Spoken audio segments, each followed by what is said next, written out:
مشہور واقعہ ہے کہ خدا نے حضرت موسیٰ علیہ السلام سے کہا، اے موسیٰ، کات آنے والا ہے، اپنی قوم سے کہو تیار رہے۔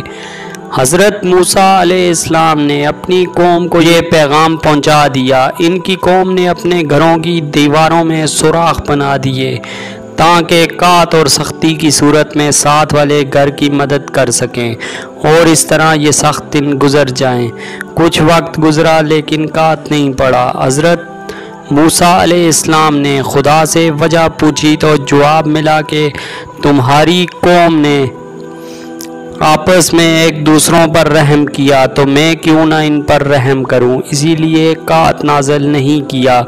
ایک دوسرے پر رحم کریں تاکہ خدا بھی ہم پر رحم کرے۔ شدید مہنگائی اور سختی کے اس وقت میں اپنے ضرورت مند و تنگ دست رشتہ داروں اور دوست احباب کو ضرور یاد رکھیں۔ پوسٹ اچھی لگے تو ہمارے چینل کو سبسکرائب